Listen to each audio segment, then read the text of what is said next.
कंधारमध्ये वसंतराव नाईक यांची जयंती उत्साहात साजरी. स्मारक उभारणीचा संकल्प. कंधार येथे श्री शिवाजी मोफत एज्युकेशन सोसायटीच्या वतीने हरित क्रांतीचे प्रणेते महाराष्ट्राचे माजी मुख्यमंत्री वसंतराव नाईक यांनी जयंती नाईक चौक कंधार लोहा रोड येथे मोठ्या उत्साहात साजरी करण्यात आली. दरवर्षी परंपरेनुसार आयोजित या कार्यक्रमाला बंजारा समाजासह विविध क्षेत्रातील मान्यवरांनी उपस्थिती लाभली. स्वातंत्र्य सैनिक, माजी खासदार व आमदार भाई केशवरावजी धोंगडे यांनी गेल्या 40 वर्षांपासून ही जयंती नियमितपणे साजरी केली होती. तोच वारसा त्यांचे पुत्र, संस्थेचे सहसचिव ऍडव्होकेट मुक्तेश्वर धोंगडे व अध्यक्ष डॉक्टर पुरुषोत्तम धोंगडे यांनी पुढे चालवला आहे. कार्यक्रमाच्या अध्यक्षस्थानी व्ही.जी. चव्हाण होते, तर प्रमुख पाहुणे म्हणून संस्थेचे उपाध्यक्ष माधवराव पेटकर, प्राचार्य अशोकराव गवते, माजी पंचायत समिती सदस्य उत्तम चव्हाण, श्री छत्रपती शिवाजी कॉलेज प्राध्यापक जोगंदर यांच्यासह संस्थेचे मुख्याध्यापक, शिक्षक व वसंतराव नाईक प्रेमी बंजारा बांधव मोठ्या संख्येने उपस्थित होते. यावेळी बोलताना डॉक्टर पुरुषोत्तम धोंगडे म्हणाले की वसंतराव नाईक साहेबांनी शेतकऱ्यांसाठी रोजगार हमी योजना, कापूस एकाधिकार योजना, आश्रमशाळा शिक्षण योजना, दुग्ध विकास योजना, पंचायत राज योजना, सीडिंग योजना यासारखे दूरदर्शी निर्णय घेतले.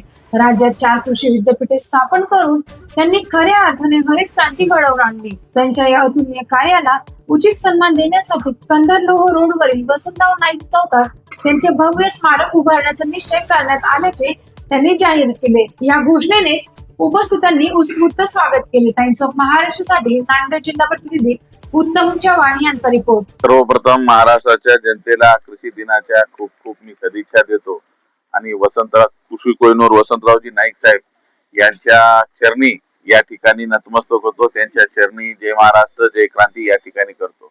मला अभिमान या गोष्टीचा आहे की आदरणीय ज्येष्ठ स्वातंत्र्य सेनानी शिक्षण महर्षी डॉक्टर भाई केशवरावजी धोंडगे साहेब यांनी महाराष्ट्रातील पहिली सामूहिक वसंतरावजी नाईक साहेब यांची जयंती सुरू करण्याचं काम सभागृहात उपस्थित केला.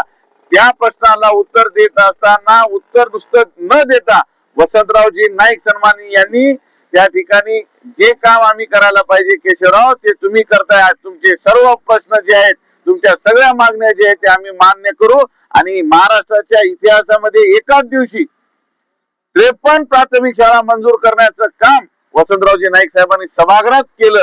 एवढं प्रेम त्यांनी आदरणीय भाई केशवरावजी धोंडगे साहेबांनी केलं. मला अभिमान केशवरावजी धोंडगे साहेबांचा आणि वसंतरावजींचा याच्यासाठी वाटतो की ज्या आपल्या भागामध्ये जर आपण बघितलं तर कुठलाही तांडा घ्या, कुठलीही वाडी घ्या, त्या ठिकाणी रोड न्यायचं काम आदरणीय व्यवस्था केशवरावजी धोंडगे साहेबांनी केली. तिथं पुलाची व्यवस्था केशवरावजी धोंडगे साहेबांनी केली. तिथं शिक्षणाची व्यवस्था केशवरावजी धोंडगे साहेबांनी केली.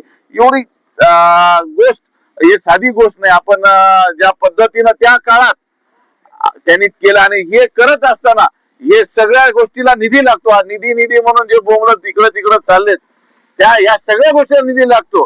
एक विरोधी पक्षातला आमदार, सत्तेविना राहिलेला आमदार सभागृहात भांडून आणि त्याचबरोबर सत्ताधारी सुद्धा एवढ्या मोठ्या दिलाचे, एवढ्या मोठ्या मनाचे की चांगल्या कामाला मदत करणारे आणि वाडी तांड्याच्या प्रत्येक शाळेला मान्यता देण्याचं काम वसंतरावजींनी केलं.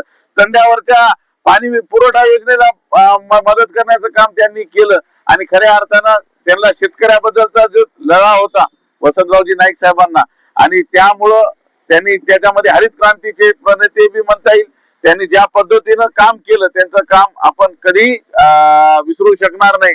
पण एवढी एक गोष्ट निश्चित मी सांगतो की आदरणीय भाई केशवरावजी धोंडगे साहेबांचं स्वप्न आजचं नाही, आज पाठी बसवली नाही, आज चौक स्थापन केला नाही. हा चौक गेल्या 40 वर्षाखाली स्थापन केला 1990 ला आणि त्याच वेळेस विधिमंडळाच्या सभागृहामध्ये केशवरावजी धोंडगे साहेबांनी या चौकाच्या संदर्भात उल्लेख केलेला आहे.